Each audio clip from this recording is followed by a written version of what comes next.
Hello, race fans. Welcome back to another DFS NASCAR live show. Dane, it has been a while. This is the first one this year. I think this is the first one since maybe Homestead last year.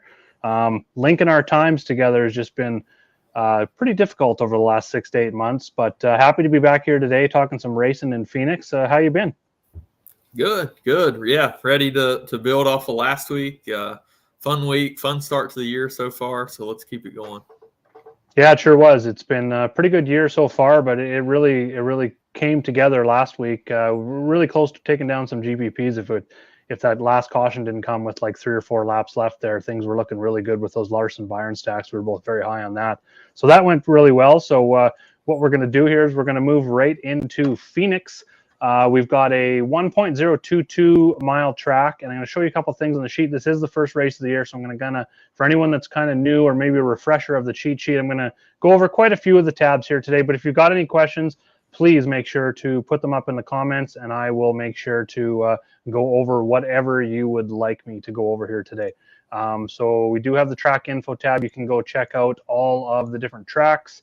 But for Phoenix, we've got it listed here as a 1.022 tri-oval flat track. Different banking. Turns 1 and 2 have got 11 degrees. Turns 3 and 4, 9. It is a asphalt track. Very unique in that the start-finish line is kind of in that turn, right in the middle of the turn 4, I think is what they call it now. They switched that a few years ago. We've now got the championship race here as well. So it's a very important race for a lot of teams in terms of their notebooks. Especially this year because they have a new package. Do you have any information on anything they're doing with that package here, Dane? And any thoughts on it at all? No, I'm glad they're trying something. We saw some races last year, like Martinsville 1, even 2 wasn't that great, but Martinsville 1, of course, the only race I went to last year in person, and it was the most boring event maybe ever. Yes. Hopefully some of this is going to adjust some of the racing. I think we will see that. So looking forward to seeing what it brings today. Yeah, I'm kind of feeling that too. It was really nice to have that 50-minute practice on Friday. One little bit of information there was Hendrick, their louvers, which would be on the front of the car. They changed quite a bit of stuff on the cars themselves here, but Hendrick got their louvers taken away. Nothing really happened because of it yet, but it'll be going back to R&D for them to go over. Didn't really seem to make a lot of difference. I was watching the qualifying group qualifying, and in Larson's group there, he went and I think he was one of the last cars out in that group qualifying for his, and he was 0.3 faster than the next fastest car, which was not 3,000, 0.3 faster. It was quite a show he put on there in qualifying, starting from the pole, which just kind of leads us right into the picks here. Larson is the most expensive driver. Let me just flip that over to the cheat sheet. That would probably help. Give me just a second here. Yeah, there we go. So Larson is the most expensive driver. So what we're going to do here is we're just going to kind of talk a few of our core drivers, why we like them, look at some practice times, look at some DK matrix and FanDuel matrix information, which is what we use on the sheet. It looks a lot like this. Lists your drivers, your starting position, shows you how many points they need for 4, 5, and 6x return on those prices that they have. And if you want to go a little bit further and start projecting your dominators, you can put in laps led and fast laps, and it's going to adjust those points accordingly for every finishing position for every driver. It really helps make those decisions of drivers kind of in the same price range, especially when you've got a guy maybe starting first here like Kyle Larson, same price range at the top. You've got some place differential with Joey Logano. Very easy to break those down, and we're going to do that here shortly as well. But again, if you got any questions, make sure to throw them up in chat. But Dana, I'm going to let you go here. The Hendrick team looked really fast last week. Kyle Larson started on the pole, and he is fastest in every single metric this week. Is he your number one driver? Yeah, for sure. They've shown a lot of speed to start the year, as long as he doesn't have an electrical issue or just a blown engine from the get-go like he had a few times last year, which I don't think will be the case with the long practice. One thing I mentioned in both of my articles this week, definitely looking at speed in practice, maybe even more than usual with this new package. I think, guys who hit on something early on, like a Larson, are going to be really good, at least for the very first half of this race, and probably throughout. It's going to be one of those filling out process. If somebody unloaded slow, I don't see They might make some changes and do a little better than they qualified. But I think, overall speed early on in practice is going to be something I look at. So Larson, like you said, first in every 5, 10, 15 lap averages. I think he was first in 20 too. Yeah. And I'm just, what I'm going to do, he's going to be 50% owned or something today. When I feel this strongly about somebody, even though they're 50% on, I'll probably just lock him across 20 lineups, which is what I'll have today. If he burns me, if he has an electrical issue and 5 laps in, oh well, on to next week. Yeah, for sure. It's one of those situations where we're going to have a super chalky driver for sure. It's kind of like when you have a top driver starting outside top 30 and you have that elite place differential. It's kind of the same situation where they're going to be 50, 60% owned. So you kind of just got to make that decision and be either overweight or just fade completely, or even to a point where if you're building 20 max, you want to be really, really, really underweight, maybe build 15 lineups without him and 5 with just, as a buffer, maybe a little bit of safety. But I know you're kind of either lock them in or completely fade. So I'm fine with that too. That's your big swings. That's going for your satellites, your bigger GPP payouts for sure. Absolutely love it. And, being that his price isn't really that much more than like Larson or Larson's price isn't that much more than Logano, Kyle Busch, even Blaney, it's not even 1,000 more than him yet. It's a really good situation for him to be a top dominator. And if we go and just plug him in right here on the matrix and we give him, like in the past, what we have seen here, if you go to the track history tab, you can look at the last 10 races. You can see all the passing information, laps led, all your DraftKings and FanDuel scoring. And then down at the bottom here, we've got correlations as well, quality passing, all that sort of stuff. What you're going to see here is we see a lot of guys leading 100 plus laps. We could generally see 2 dominators lead 100 plus and maybe or somewhere in the range of 1 over 100. And maybe because of the new package, maybe we do see another 2 to 3 drivers maybe lead in that 20 to 50 range. But getting that top dominator is going to be in key. And if there's going to be 3 dominators, a secondary 2 or 3 secondary dominators, we're going to need probably 1 or 2 of those as well in some builds because the correlation here at Phoenix is very high. We do see a lot of guys starting top 10 finishing there and a little bit less in terms of the place differential, although there is some good drivers here today. Like up next, again, looking at this top tier specifically and breaking it down right now, Joey Logano started 16th. He was 4th best overall time. 3rd best 5 and 10 lap average. Started to slow down a bit once you get the long runs, but looks like he's got a really good short run car here today. He would be someone that I'd maybe pivot off of if you're going to fade Larson. I don't think I'm generally going to have them together in a lineup. What about yourself?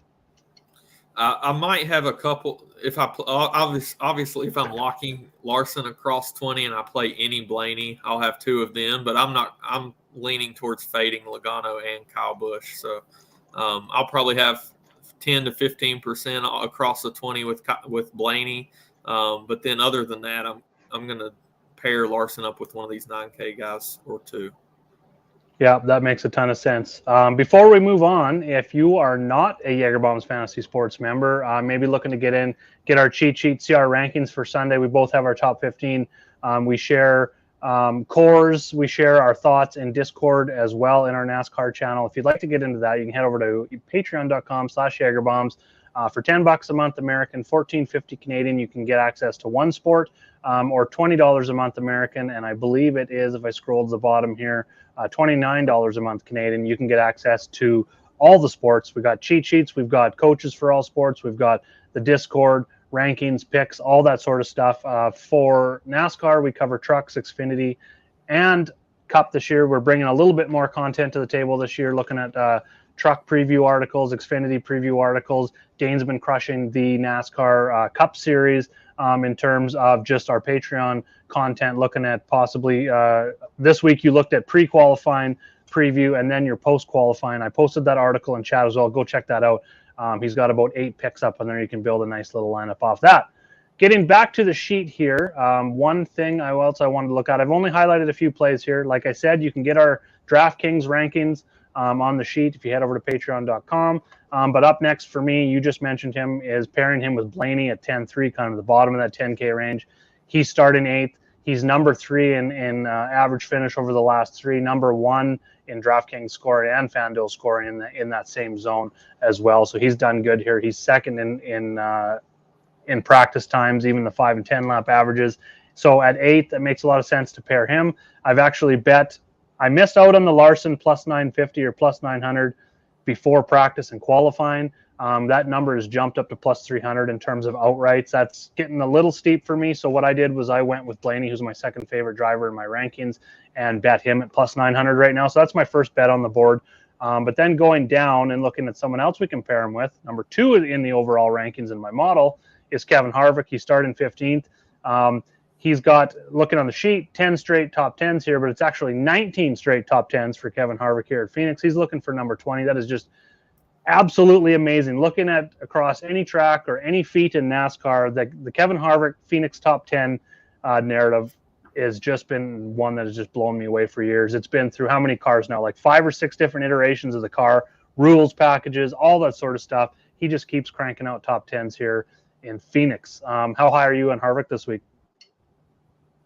Yeah, pretty high. Was definitely high on him coming into the week, of course, with the track history, and I was really wanting to see some good practice times out of him. And then I also wanted him to qualify pretty much right where he did.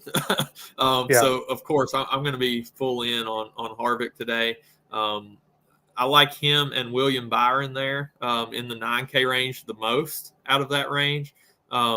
Byron just seems like he's right there with Larson as far as he's hit on something. He was not as quick early on in practice, but very good over the long run. So I think we could even see one of those things like last week where Byron and Larson were up there 1-2 for most of the race. But Harvick was top 5 and didn't have very much fall off at all through practice, starting 15th. He's one of those that he's just like your glue guy to your lineup. You like him for that top 5. You don't know if he'll dominate any of the race, but he definitely has the upside to do so. Yeah, he'd be right up there with me as well in terms of top dominators. And you can actually, I'm just going to go and try and plug it in here. I know we're 62. Yeah, it's getting close whether you can do that or not. I think you can. Sink Stars and Scrubs is definitely going to be a route that I'm going to want to go here and probably get at least 3 guys north of 9K. And you can do it with Byron or Harvick here. Byron is getting a little tight at 62, 66 left over, but you get Harvick in there at 9, you're up to 65. One value play, I'm just going to jump right down there and just plug him in here. Just want to run this together, is Zane Smith today, starting 34th. He is in the 38 car. Todd Gilliland's been in that race, or in that truck. I hear Gilliland and I think truck, but he's been in that 38 car to start the season here. He crashed out at Daytona 27th, 17th at Fontana was good to see, starting 25th. Had some trouble at Las Vegas last week. So I think they could probably be a 20th place kind of on the high end for them. So I think I do like that at 5,200. He's also got one race in the 36 car, and he finished 17th, 13th. I believe his race was at Fontana. I'm just going to double check on that here. Daytona, wasn't it? Was it Daytona? He was in there in the 36. It'll be up here a little bit. Yeah, it was Daytona. Started 17th, finished 13th. So that was a solid run, making it through all that Daytona craziness. So it was good to see. I think I could take a chance definitely at 5,200 because what it does is it brings that average up to 7,200. So I think you can really go high Stars and Scrubs and get 3 guys north of 9K. Again, you can get Byron in this build too if you want. You're just going to have to go a little bit lower with your other 3 kind of thing. So looking for some place differential with those values. Yeah, so where I'm looking at starting my lineups, like I said, is 2 to 3 dominators, Larson up top, and then I'm generally going to be pairing 2 of those 9K guys with him, and Harvick fits that Larson, Byron, Harvick starting point fits perfectly because you don't necessarily need Harvick to dominate in the race. You could have the Larson, Byron domination, and then the top 5 finish from Harvick, and he's getting you there in that type of build if you only have 2 dominators. So I like that starting point. You plug in one of those value guys. I like Harrison Burton down there as well. So either one of those, Harrison or Zane Smith, and you're cooking for the rest of your lineup. Is this a situation where you won't play them together, Burton and Zane Smith? I know we talk about this a lot with these punt guys where you kind of want to split say you're running Larson, Byron, Harvick, and you're running 10 of those stacks. You maybe want 5 with, not even 5, maybe like 3 with Burton, 3 with Zane Smith, and then kind of go a different direction with those other few lineups, just so that you're not overexposed to the lesser cars, the lesser equipment, the more volatile drivers in the field for sure. Whereas I'd rather be overweight and have no problems with it, taking a loss if there is a wreck or a mechanical failure with your top guys, because I mean, on an average week, these guys that are fast in practice that do look good at the track are going to perform well, versus we can't say that about these bottom guys. We're really just looking, but they both have nice place differential, which really ties in nice. That leaves you 9,200 over here. So, I mean, you can go with Bell, Bowman. I mean, there's some really nice choices to fill that lineup in if you went with both. But again, I'm with you kind of as where you kind of want to just play one of those. Maybe if you're running that 10 stack system where 50% of your lineups are Larson, Byron, Harvick, and you're going to run 3 with Burton, 3 with Zane Smith, maybe run 1 with both of them if you want to get up to that 9K range again. I think but that's the rest exactly kind of stay away. I think that's exactly what I did last week. I can't remember who exactly it was, but I generally do try to limit playing like under 6K guys. I like Gregson today as well. I'll even throw him into that mix. I don't want to jam 2 of those guys in there. But if you, I think I played one lineup with the 2 cheap ones together because it let me jam in a lot at the top, but I didn't really want more combinations of it. So that's where I stopped with doubling it. Underweight on the double punt stack. Yeah. Yep. That's what we'll call it the rest of the season. Same thing today. Yep. Love it. So we kind of went over the stars and scrubs build. A few guys in the mid range I kind of wanted to ask you about. You wrote up, you talked about Chase Briscoe. He had some success here. He won the race in the spring last year. He was 4th in the championship race. The year before he had trouble. I really like the speed that he's brought this week. Top 5 in overall practice speed, top 10 in both 5 and 10 lap averages. So you can see this huge differential between qualifying and practice differential. Then Eric Almirola is the other one that we didn't discuss that stands out to me, kind of for the same reasons. He's starting 31st, so he's going to give you even a little bit more. He's cheaper. He's giving you more place differential upside. He was top 10 in practice, and then he got faster as the long runs went on, 22nd, 17th, and 10th, and he's coming back with great track history here as well. He's probably going to be, I would say, top 3 owned. I would right now probably put it Larson, and then it's probably going to be Blaney or Byron, I think, is going to be in there, but I think Almirola is top 3 ownership. I mean, he kind of checks all the boxes here this week. Briscoe could be a little bit lower owned because of that, but I mean, you could easily pair those 2 together and get potential of a top 10 from both, elite place differential and not a really high cost. Yeah, I think he'll be fairly low. Briscoe, that is. And I mentioned it, when I wrote my pre-qualifying, pre-practice article earlier this week, I was pretty high on Briscoe, but the one thing about it is just his form to start the year. We hadn't seen any speed out of him. If you look back on the form tab there at the average run position, not just finishes, but average run this year, 24th at Daytona, 26th at Fontana, 26th at Vegas.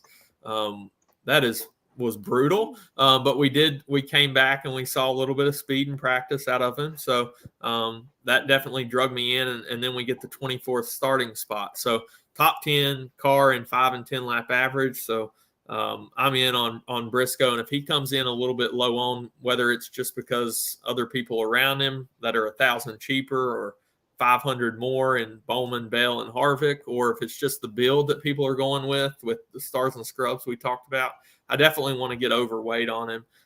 Probably looking at, I haven't built yet, but 5 to 7 or so, and in a 20 max seems like the place I want to be. Yep, I like that. And then something I always like to do is look at these, say, under 9K, these chalky guys, and maybe look for some pivots. I like to do it in every range, but especially the value guys that are going to be chalky, and kind of look for someone that we could maybe pivot off of at even lower ownership. If Briscoe's going to be low, I don't know how low Briscoe's going to go, but you do have Harvick right above him, and then you got Almirola, who I talked about. But Bubba Wallace is right below him, starting 19th. Doesn't have great track history here, 22nd, 39th, got in a crash. 2021 championship race, 16th, 15th, not bad in 2021 in the championship race in 2020.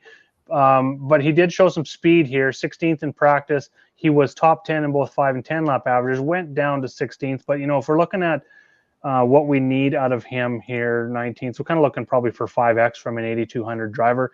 That is right around, he doesn't even need a top 10 to give you that 5X return. I think that's a good pivot because he probably gives you top 10 upside, I believe, with that equipment that he's in. It's maybe a little risky top 10 upside, but it is there where he can get you in terms of 6X with a 7th place finish. I think that may be in the cards in terms of his ceiling, but giving you that nice 5X floor where you don't even need a top 10, I think makes a lot of sense if he's going to be like 5-6% owned. And then down looking at someone to pivot off of Almirola's chalk, Austin Cindric makes some sense here as well. Didn't show a whole bunch in practice.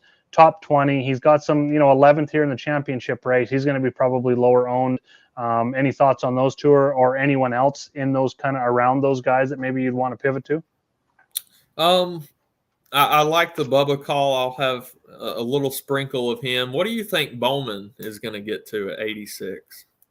Yeah, starting out, take away that championship race last year, 14th, 18th, 13th, 16th. I mean, very consistent, 15th place finisher. And he is, where is he on this list? So 43 points. You don't need a top 10. You need like a 10th place finish from him, given that he doesn't give you any fast laps, which I think is in his cards. Maybe some laps led. Probably not, though. But some fast laps could definitely get in there and get him some points. So a 10th place finish could definitely get him there. What was his practice speeds looking like? Let's go over here. Oh, yeah, like he was decent. Third in practice. Yeah, very comparable to what, not Larson Byron, not quite there, but not too far behind what they were. And he comes at a discount from those guys, and he started 18th. So, yeah, I think that makes a lot of sense. Yeah, so it seems to me like there's a lot of those, like I called Harvick a glue guy. It just seems like, Bowman's one of those. He's definitely not dominating the race. Well, more than likely. But he's starting 18th, and you're hoping for a solid 8th or top 10 finish, which I think you can definitely get. So I like him. Mm-hmm. I think he'll definitely come in. I think he'll come in a little higher than Briscoe myself. But I think so. I think he's definitely in play. And I've been doing a little bit of this as well. It's not something that I love to do on tracks that aren't Daytona, Talladega, but stacking teams, especially on a week like this when they're when you have the new package that people are trying to get used to. You got to think teams are talking within to one another. So I've liked the idea of stacking at least 2 or 3 from the same team. So he fits that bill with the 2 that we like up top. Other pivots to Almirola, I think he'll still be fairly high owned, but he should come in 10-15% lower than Almirola is Chris Buescher at 66. He was 10th and 21st here a year ago. They unloaded with some solid practice speeds as well. I mentioned in the article that it looked like RFK in general with Keselowski unloading with solid speed as well, but he just qualified too high at 4th. Kind of similar to what Ty Gibbs did last week, qualifying 4th, and then I expect him to fall back, even if he gets 12th or something, which is a decent run usually for him in this car. I just don't think that's going to get you there. But on the flip side, Buescher, who is $1,200 cheaper at 66, starting back in 21st, had 6th and 5th and 12th over 5, 10, and 15 lap averages in practice. I think he's a very good play at 6,600. I just moved him up my rankings. You sold me hard on that. I like it. I'm definitely in on that. Top 12 in single lap speed and 5, 10, and 15 lap averages. So that was good to see, especially him starting 21st, like you said. And back to Bowman. He was Bowman LaJoie. Okay, yeah. Bowman and Suarez are only two drivers to have top 10s in all 3 races so far this season. So that's quite impressive.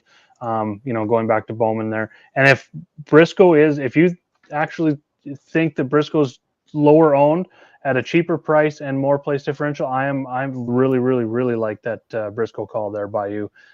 going fifth. So Briscoe's definitely going to be on my list, but I'm going to have exposure to both of those guys, and then even throw in Harvick right in that kind of mid 8K to 9K range. You could build a balanced lineup and fade Larson if you want, or like we talked about, you can go Larson and get like 3 of these guys in the mid range without really even having, and then 1 of those guys in the 5K range, and you're looking at a really, really, really solid build there. So I'm 100% there with you as well. Does anyone have any questions about any drivers we maybe didn't talk about? One we didn't talk about, I'm interested in hearing. Daytona 500 winner, Ricky Stenhouse Jr., starting 23rd this week. They are top 10 in every single practice metric here as well. And I mean, 5,800, I'm willing to take a stab. I mean, terrible track history here. A 12th and a 13th are really the only 2 that stand out in the last 10 years. But, you know, if you're looking to not get as much exposure to Burton, Busher, like you had talked about, Almirola, sub 7K, Zane Smith, if you're looking to maybe in the 20 max, you're getting towards the end of hand building and you want to maybe move 1 or 2 of your drivers around in that range because you think you got too much exposure, Ricky Stenhouse is definitely going to be a guy I want, you know, not a whole lot, but I want some exposure to him for sure. Yeah, I want some exposure too with those practice speeds. I mean, they, you know, coming off of Daytona, he was solid with speed at Fontana as well. Wasn't very good last week, but he was just outside the top 10 as far as average run position at Fontana. So seeing that speed coming out this week, I'll definitely have some exposure to him, Gregson. I'll have a little bit to Allmendinger, and then Harrison Burton down there as well. James just asked about Austin Dillon. That is another driver that I actually have highlighted as a play this week. Starting 30th is nice to see. He's had some success here. Top 20s. Let's just say 21st or better in 5 straight, which is a decent floor. All of those finishes for him starting 30th. The problem with him this week is just the practice times really fell off on the long run. That is something that they showed some short run speed. I think that's something they could definitely sort out. Probably helps having Kyle Busch on board with his feedback that he's giving. He also struggled in practice, and that was another thing I wanted to mention as well. Ross Chastain was in that same list for me as guys that struggled in practice, and I'm kind of off of right now, but I wouldn't blame you if you are building multiple lineups, 20, 50, even up in the 150 maxes, where you're getting exposure to those guys because they are going to be low owned because of those struggles in practice. But those are all drivers, all 3 of them, Chastain, Busch, and Austin Dillon, that I think those teams can get that figured out. And, you know, get up inside those top 10s, possibly top 5s for Chastain and Kyle Busch for sure. But Austin Dillon starting 3rd, if he gets it figured out, he's got much more upside at his price and starting position for sure. So I will definitely have some Austin Dillon in that range as well. So it's a nice week to build those stars and scrubs lineups because there is so many. So if you are totally locked in, this really does feel like a week where I've got like 4 drivers up top, kind of in that, let's just say 85 and up, because I want to include Bowman in that. Bowman, Harvick, Byron, Blaney, and Kyle Larson, where I'll lock in those 5 drivers into 20. You could do it in 20 lineups if you wanted, and just do like mixtures of 3 of them and just kind of rotate them in and out of your lineups. And then you have a lot of options where you don't have to be overweight to any of these volatile value plays whatsoever. You could have 10 to 20% of each of them. And just, you know, if your core of 3 out of those 5 and any of those lineups goes off, you're going to have multiple chances to take down a 20 max. I really like that build for 20 max this week. Yeah, I love the idea usually of taking stands at the top with guys that we feel strongly about, and then just mix and matching all these cheap guys down low. Because when you hit your dominators like we did last week, you got a chance to have a really big week. So Austin Dillon, I'm a little lower on. I think I'll probably have maybe 2 or 3 lineups with him. I just really don't like that speed that they showed, but like you said, if they get this thing figured out and get a top 15 scratched out of this, he'll definitely pay off for you. One that I wanted to get your take on, well, a team in general is JGR. It seemed like they didn't have very much speed except for the longer runs. So that's, you know, something we used to see a lot with guys like Truex and Hamlin was they had long run speed. They weren't quick on takeoff, but the car really came to them over the long run. It seems like that's what they're going to have this week. I had highlighted Bell and in the article of, you know, starting 5th as a cheaper dominator, if you wanted to pivot off of like Harvick, I don't think I'll have very much of them at all if I play him, but wanted to get your take on their long run speed. Yeah, I'm kind of off of JGR right now. It's crazy seeing their prices. Like I just highlighted their top 3 drivers there, Hamlin, Truex, and Bell, and they're all outside the top 5 in pricing, which is pretty crazy considering we're at a championship track. Just seems a little crazy, and just kind of tells a story about how the team is right now, and it's just kind of in flux, in my opinion. That I think they will find it is nice to see that long run speed. So maybe it is coming around. But just personally, I like those other guys just too much myself. I'm not going to get completely into 20 max. I think I'm going to probably be in the 10 lineup range. And I think I'm, stuck to probably 100% Larson, kind of like you had talked about. And then probably in the 40 to 60% range on those other 4 drivers that I talked about up top, and just going to fade the rest. I think I'm just going to play it that way in my 10 lineups and go that way. But it's a little bit concerning. I think Bell would be the favorite if I was going with the JGR car, like you talked about, maybe as an outside a dominator that, if you can get a dominator, even if he only gets you like 40 laps led, that at maybe 5% own, something like that. That's huge. I think that can really pay off, especially at a sub 9K price tag. That would check so many boxes where he would definitely be in the optimal lineup. And I don't think it's at a range.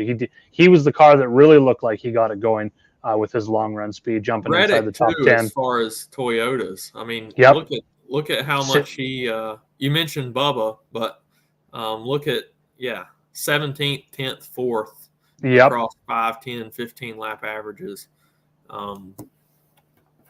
If you were to stack Bell and Reddick together, you could go with whatever chalk drivers you wanted with the rest of your lineup, and it really wouldn't matter, because that combination right there is going to give you separation in GPPs. And like we just, as you can see, looking at the data, Reddick would be my favorite, actually, seeing how he transformed through practice, and especially the long run practice speeds. But both of them kind of did that and stand out, and I think they're both going to be low owned. So that could be your GPP pivot of the day, getting one or both of those in a lineup together, and maybe getting away from Harvick chalk there as well. So you could definitely go that route. One thing I want to talk about before we take off here, very, very important, has been instrumental in a little bit of my early season success versus the absolutely shit year I had last year, was not lineup construction, but contest selection. So I always go in the Chrome Horn, the $4.20 max. If I can max it out, if I get time to build those lineups, I'll go 20, but I'll usually go 10 in there. And then I like to look for a 3 max. So I want to go something bigger with 3 max this year rather than just a $3 3 max. So one that I've been actually running myself is the Bump and Run $20, $60 in. I believe it's $1,500 for first. It's a nice balanced payout. For $60 an entry. I've cashed 2 with profit 2 of the first 3 weeks, so it's been good. Daytona was a disaster, so it's been good since, on a little bit of a roll with that contest. And then with those 3 lineups, I'll put in here, and then in that $4, I generally will run 3 for sure. And then if I have time, like I said, I'll try and get up to 10 lineups in that $4. That's kind of what I'm looking at right now. I'm not really playing any cash games. Satellites I'll go in every once in a while, but those are my 2 core contest so far. What are you looking at this season? Yeah, so I like that call on the $20 3 max, but very similar. I'll do the $4 max, and then I usually do a bunch of single entries. So I mentioned here's your singles that I've been throwing one in the $27 qualifier for the Fantasy Racing World Championship. It's not the best contest to enter for bankroll building, but I really want to get in there. It does pay out to the top 20, though. You make 1.5x to the top 20. Not the best, but if you can you're going for number one. Those tickets, you're going for number one. So make sure you're building for that. It's only 300 people, so it's not like some of these GPPs have 3,000 people. At least you do have a chance to win one of these things. Got second last week. Fun times. So close. But then other than that, I'll do the $12 single entry, the $4 single entry, which is the brake pad. And then I also will throw some in, like I have some reserved right now in the $1 satellite to the $111 fantasy racing qualifier. And then I have one in the $5 one to the $312 fantasy racing qualifier, which is 74 people. So That's not bad, that one. Yeah. I love it. Yeah, context selection is huge because if you don't have the right builds, like we talked about combining Reddick and Bell, that's kind of a situation where if you were in a bigger qualifier where, say, maybe 10 tickets are given out and there's 30,000 people or whatever, and you really need the top 2 spots, and that's really all that matters, that's where you're going to take those chances. Or the big, if we go to featured tournaments here and look at the Engineer, which is 100K to first, 150 max, that's where you're going to start taking those low-owned shots like that can really, really pay off in GPP. You hit one of those this season, and it's paying for your entries. So definitely love that. So contest selection is huge. Bankroll management each and every week. So if you got questions with that, we talk about that in Discord as well. We've got our DMs are always open. So head on over to patreon.com/JagerBombs. You can also get into our Discord for free and just kind of talk with us questions. We do have free content throughout the week through multiple sports that we're currently 10 plus sports. We're always opening up certain chat rooms and certain cheat sheets for our customers to check out some new stuff as well. So make sure to grab that free trial link to Discord. I'm just going to share that here. Do you have any parting thoughts here, Dane, while I grab that Discord link? Yeah, so I definitely want to plug. We have a big upcoming week with college basketball. So I'm not sure if anybody here is into college basketball very much, but we've got the bracket that'll be released tonight. I'm going to do a show right here on this channel, just breaking down the bracket, maybe build one out on that show, breaking down definitely the first round games and things like that, initial thoughts. After that, I'll have the betting cheat sheet up that I've done for the last couple years. Just kind of tracks, odds, across the week and highlight favorite picks and track those through the tournament. I'll have the DFS sheet up for Thursday as quick as they come out with pricing. They've already got the slate, up. They have the $18 50K to first GPP up. Kind of like the $15 in NASCAR. Not the best payout structure, but always fun. Yep. But I'll have a show out for that one as well. So be sure to join over in. I'm sure we'll do a few free sheets, maybe the betting cheat sheet for free or something like that. But be sure to join the Discord to get a copy of that. Check out this channel, subscribe so that you know when we go live on those shows. It's going to be a fun week and the next few weeks. Awesome. Thanks for joining us, everyone. Looked like we were up over 20 live viewers, so that's awesome. We just kind of jumped in Sunday morning and said we're going to do a live show. So we'll try and continue to do as many as we possibly can throughout the season. Could be some solo shows, could be some dual shows. We'll try and do what we can for you. I love getting on these shows and answering questions and just discussing strategies and builds with you. You always get me on 2 or 3 drivers that I had kind of maybe overlooked in my own player pool. So good luck this week. Let's go Kyle Larson, and we'll see you in Winner's Circle. Good luck, everybody. Cheers.